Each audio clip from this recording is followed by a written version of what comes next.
Jadi Nabi SAW di luar bulan Ramadan yang diperintahkan kita menunaikan ibadah puasa wajib sebulan penuh, di luar Ramadan Nabi juga menunaikan puasa sunnah. Di antara sekian bulan, 11 bulan selain Ramadan, Nabi diamati oleh sahabat yang kecil, yang junior ini banyak menunaikan puasa sunnahnya di bulan Sya'ban. Maka ditanyakanlah kepada beliau sallallahu alaihi wasallam, mengapa Nabi banyak menunaikan puasa di bulan Sya'ban? Dalam syarahnya, apakah ada keutamaan di bulan Sya'ban ini sehingga dengan itu Nabi sallallahu alaihi wasallam banyak menunaikan puasa di bulan ini? Bismillahirrahmanirrahim. Alhamdulillahi rabbil alamin alladzi faradal jumu'ata lil mu'minin linakuna minadz dzakirin. Fanashhadu an la ilaha illallah wahdahu la syarika lah wa nashhadu anna sayyidana wa nabiyyana Muhammadan abduhu wa rasuluhu alladhi la nabiyya ba'dah. Allahumma salli wa sallim wa barik ala hadha an-nabiyyil karim ar-rasulil amin nabiyyina wa sayyidina Muhammadin wa ala alihi wa sahbihi wa dhurriyyatihi wa ummatihi ila yaumiddin. Amma ba'd. فيا عباد الله أحباب الله وأحباب رسوله صلى الله عليه وسلم أوصي نفسي وإياكم بتقوى الله فقد فاز المتقون فلا تموتن إلا وأنتم مسلمون. فقال تعالى يا أيها الذين آمنوا اتقوا الله حق تقاته ولا تموتن إلا وأنتم مسلمون. Hadirin jamaah Jumat rahimani wa rahimakumullah. Kita mengawali pertemuan Jumat ini terdokumentasikan dalam kitab Sunan An-Nasa'i nomor hadis 2357. Sanad hadis ini diriwayatkan pada sahabat mulia yang masih junior, masih muda, kurang lebih 5 tahun di atas sahabat Ibnu Abbas radhiyallahu taala anhuma, yang saat Nabi sallallahu alaihi wasallam wafat beliau masih berumur 20 tahun. Ayahnya termasuk yang dikasihi oleh Nabi sallallahu alaihi wasallam, bahkan pernah tercatat dalam sejarah menjadi anak angkat yang diadopsi oleh Nabi sallallahu alaihi wasallam. Sahabat junior ini bernama Usamah, ayahnya Zaid bin Harithah radhiyallahu taala anhuma. Sahabat Usamah bin Zaid bin Harithah karena kecintaannya terhadap ilmu, kecintaannya terhadap Nabi sallallahu alaihi wasallam, senantiasa melihat kebiasaan Nabi yang disimpulkan oleh beliau, khusus di bulan Sya'ban Nabi itu senang menunaikan ibadah tertentu. Maka ditanyakanlah kepada Nabi sallallahu alaihi wasallam, beliau berkata, "Qultu," aku bertanya, "Ya Rasulullah, wahai Rasulullah, lam araka tasumu syahran minasy-syuhuri ma tasumu min syahri Sya'ban." Ya Rasulullah, saya tidak melihat kebiasaan Anda, baginda, banyak menunaikan puasa sunnah dalam satu bulan dibandingkan bulan-bulan lain, kecuali saya lihat Anda banyak menunaikannya di bulan Sya'ban. Jadi Nabi SAW di luar bulan Ramadan yang diperintahkan kita menunaikan ibadah puasa wajib sebulan penuh, di luar Ramadan Nabi juga menunaikan puasa sunnah. Di antara sekian bulan, 11 bulan selain Ramadan, Nabi diamati oleh sahabat yang kecil, yang junior ini banyak menunaikan puasa sunnahnya di bulan Sya'ban. Maka ditanyakanlah kepada beliau sallallahu alaihi wasallam, mengapa Nabi banyak menunaikan puasa di bulan Sya'ban? Dalam syarahnya, apakah ada keutamaan di bulan Sya'ban ini sehingga dengan itu Nabi sallallahu alaihi wasallam banyak menunaikan puasa di bulan ini? Maka Nabi sallallahu alaihi wasallam kemudian menjawab, qala Rasulullah sallallahu alaihi wasallam, dzalika syahrun yaghfulun nasu anhu baina Rajab wa Ramadan. Duhai Usamah bin Zaid bin Harithah, bulan Sya'ban itu adalah bulan yang memiliki keutamaan, bulan yang istimewa, yang keistimewaan ini mulai banyak dilupakan oleh orang-orang. Terletak bulan ini antara Rajab dan Ramadan. Dalam syarah hadis ini diantaranya disebutkan, diantara makna Nabi menyebutkan Rajab dan Ramadan untuk memberikan kesan bahwa banyak orang Islam itu memberikan perhatian yang luas pada bulan Rajab, memperingati Isra dan Mi'raj, menggali lagi keutamaannya, belajar tentang keutamaan perjalanan Nabi sallallahu alaihi wasallam dari Isra kemudian Mi'raj, dituntaskan dengan hikmahnya. Kemudian setelah itu menyiapkan Ramadan sehingga lupa dengan keutamaan Sya'ban yang letaknya ada di tengah-tengah Rajab dan Ramadan. Orang-orang pada masa itu sudah mengetahui bulan Sya'ban itu letaknya antara Rajab dan Ramadan.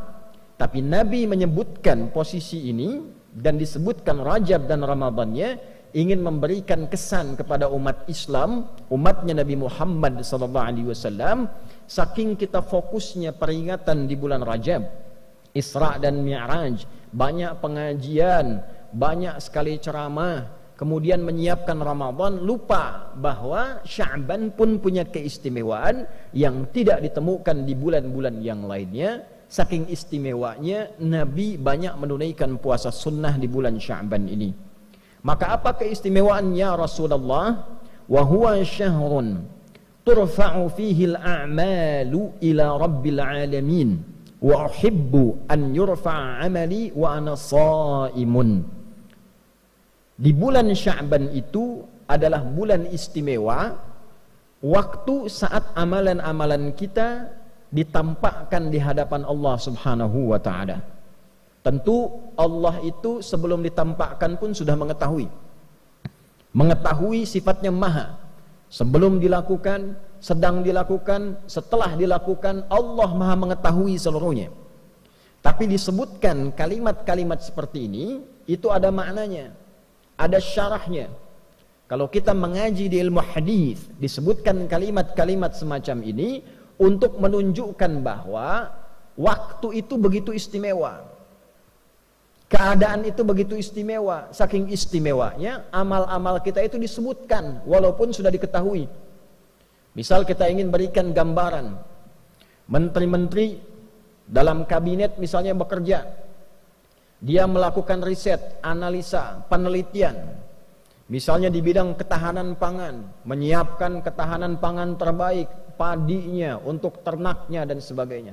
Nah, presiden sudah melakukan riset terlebih dahulu.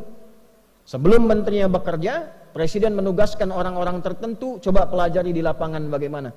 Jangan sampai nanti menterinya presentasi ternyata tidak sesuai dengan data di lapangan. Maka ketika menterinya presentasi di hadapan presiden, kemudian disebutkanlah hasilnya sesuai, hasilnya bagus, yang luar biasa. Sebelum menterinya presentasi, disampaikanlah kemudian catatan-catatan menteri itu di hadapan presiden, misalnya oleh sekretaris kabinetnya, oleh menteri koordinatornya, disebutkan ini catatannya bagus, penelitiannya bagus, hasilnya bagus, datanya benar. Tentu ketika disebutkan prestasi-prestasi yang baik ini, bukankah perasaan menterinya nyaman? Bukankah menterinya akan senang? Bukankah menterinya akan bahagia? Kalau kita sekarang sedang bekerja dengan baik, berprestasi, kemudian nama kita disebut secara nasional, dipresentasikan, disebutkan di hadapan pejabat-pejabat, disebutkan di hadapan masyarakat-masyarakat, si fulan ini bagus, sholatnya bagus, sosialnya bagus, beramalnya bagus, semangatnya bagus, kenegaraannya bagus. Bukankah ketika diviralkan itu kita merasa bangga? Kita merasa senang? Sekarang orang masuk koran sudah senang, orang viral sudah senang, orang disebut-sebut sudah senang. Nah, ini ada waktunya nama dan amal kita disebut-sebut di hadapan Allah. Si fulan amalnya begini, si fulan salatnya begini, si fulan baca Qur'annya begini, si fulan sedekahnya begini. Disebutkan di hadapan Allah, sekalipun Allah sudah mengetahui itu semua, untuk memberikan petunjuk kepada kita bahwa nama kita sedang disebut, amal kita sedang diagung-agungkan, amal kita sedang dievaluasi. Maka Nabi SAW memberi contoh kepada kita, saya akan sangat merasa senang dan gembira ketika amal saya ditampakkan di hadapan Allah, disebut-sebut, dievaluasi, saya sedang dalam keadaan menunaikan puasa. Hadirin, sekarang kita masuk pada syarahnya dengan singkat tentang hadis ini. Ada 3 pokok yang terkait dengan syarah hadis dimaksudkan. Yang pertama, tipikal seorang muslim belajar dari ilmu sanad pada hadis ini, tersambung sanadnya pada sahabat Usamah bin Zaid radhiyallahu taala anhuma jami'an. Ini sahabat anak muda, pelajar. Jadi kalau Nabi usia 43 tahun, beliau baru lahir. Nabi diangkat jadi Nabi sallallahu alaihi wasallam, diberikan bekal oleh Allah selama 3 tahun 6 bulan. Bekal, belum berdakwah secara luas, ini anaknya baru lahir. Nabi berdakwah, tinggal di Mekah kurang lebih berdakwah setelah fase 3 tahun, 10 tahun, 10 tambah 3, 13 tahun. Berarti anak ini usianya baru 10 tahun. Tapi 10 tahun ini senang dengan ilmu, membersamai Nabi sallallahu alaihi wasallam, belajar kepada Nabi, belajar dengan benar, belajar Qur'annya, belajar salatnya. Yang hebat, anak ini sampai ingin tahu kebiasaan Nabi.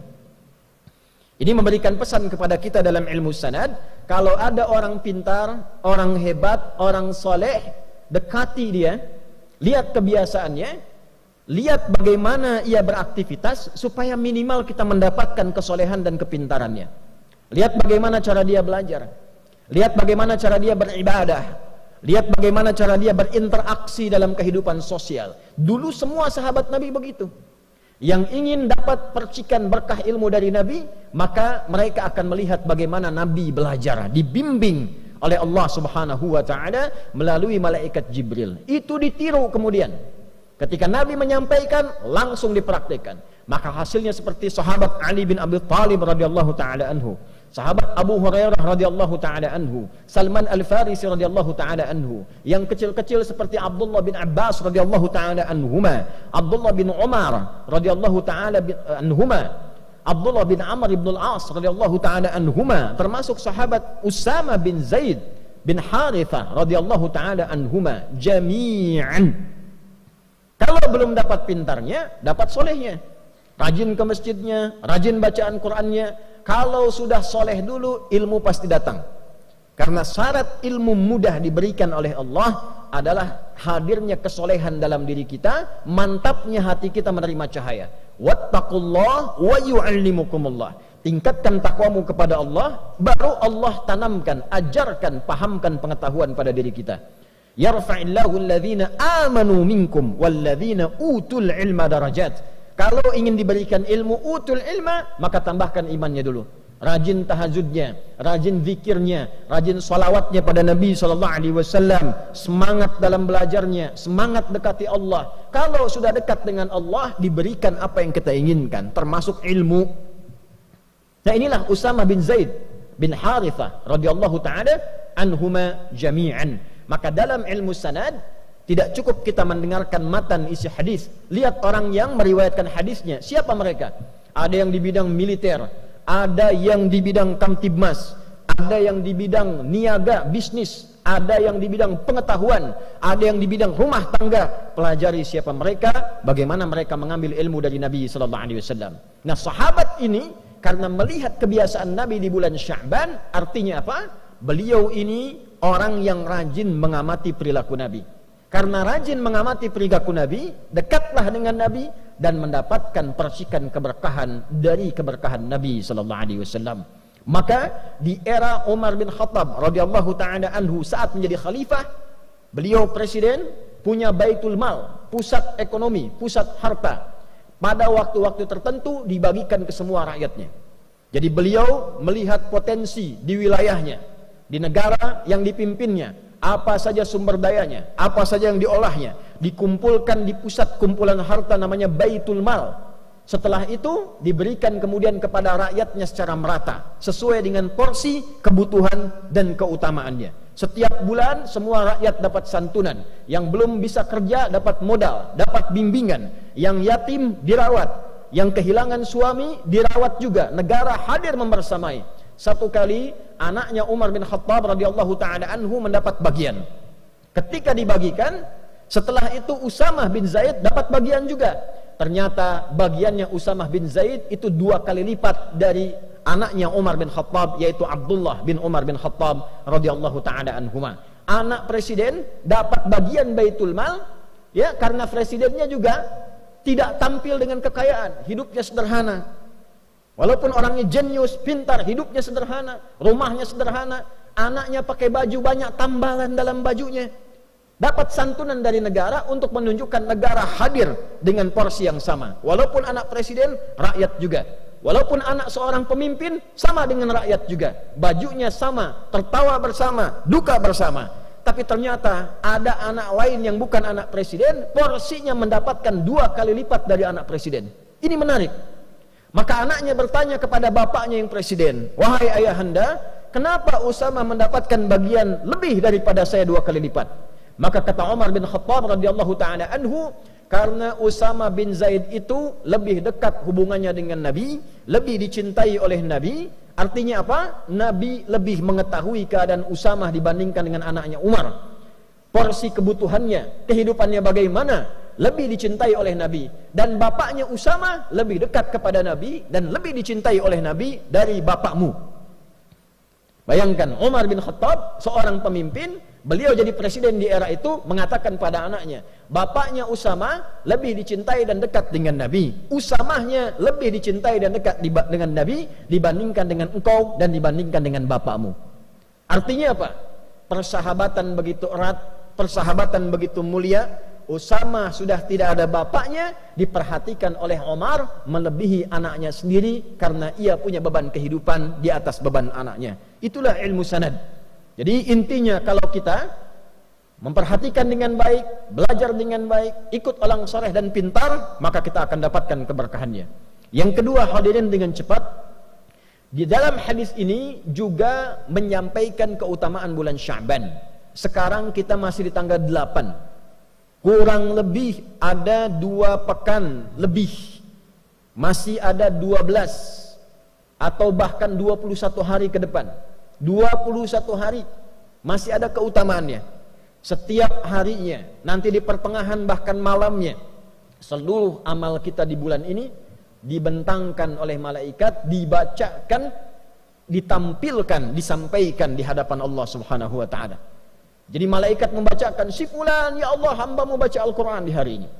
Si fulan berzikir, si fulan salawat pada Nabi Muhammad sallallahu alaihi wasallam. Si fulan meningkatkan bacaan Al-Qurannya. Maka dari itu kita siapkan dengan semangat di bulan Sya'ban ini, siapkan amalannya, siapkan peningkatannya, siapkan semangatnya, karena nama dan amalan kita disebut-sebut di bulan ini. Yang ketiga, Nabi mengajarkan kurikulum persiapan Ramadan di bulan Sya'ban. Ayat puasa turunnya bukan di bulan Ramadan. Ayat puasa turun di bulan Sya'ban di tahun kedua Hijrah. Ulama kemudian menyimpulkan mengapa turun di bulan Sya'ban, sebagai persiapan bagi umat Nabi Muhammad sebelum masuk ke bulan Ramadan yang lebih istimewa daripada bulan Sya'ban. Karena Ramadan istimewa. Ramadan siang malamnya ada ampunan, siang malamnya ada rahmat, siang malamnya disebut-sebut kita, siang malamnya diberi peluang dibebaskan dari neraka. Lebih istimewa dari Sya'ban. Karena itulah Sya'ban kita berlatih menyiapkan diri untuk sampai ke bulan Ramadan. Apa latihan terbaiknya? Menunaikan puasa. Supaya saat Ramadan tidak kaget puasa sebulan penuh. Maka kita perbanyak puasa di bulan Sya'ban ini.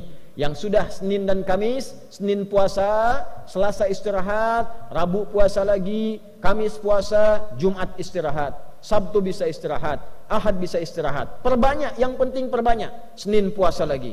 Yang sudah terbiasa nanti Ayyamul Bid, Senin Kamis tambah puasa Daud. Senin puasa, Selasa istirahat. Rabu puasa, Kamis istirahat. Jumat puasa, demikian sebelum sampai ke bulan Ramadan. Kalau sudah begitu, fisik kita terbiasa, masuk Ramadan siap sebulan penuh, kita sudah terbiasa beramal, siapkan kurikulum dari sekarang. Berapa banyak yang akan dibaca di bulan Ramadan? Berapa kali khatam? Berapa banyak infak? Berapa banyak kita salawat? Siapkan dari sekarang supaya Ramadan kita sudah tangguh menghadapi bulan-bulan, hari-hari, waktu-waktu, malam-malam yang penuh dengan keistimewaan di sisi Allah Subhanahu wa taala. Itulah keutamaan bulan Sya'ban. Semoga kita dilindungi, diberikan hidayah, diberikan taufik oleh Allah Subhanahu wa taala untuk mau meningkatkan amal di bulan Sya'ban ini. Insyaallah pekan depan masuk insyaallah ke nisfu Sya'ban. Maka khususnya di malamnya perbanyak ibadah kepada Allah, perbanyak salatnya, perbanyak istighfar, perbanyak baca Al-Qur'an, dan semoga sesuai hadis Nabi sallallahu alaihi wasallam yang sahih, di malam pertengahan Sya'ban, nisfu Sya'ban, Allah menelisik ke dalam sampai ke hati kita. Maka orang-orang yang memohon ampun diampuni dosanya oleh Allah Subhanahu wa taala, kecuali orang yang masih ada iri hati, permusuhan di dalam jiwanya yang paling dalam.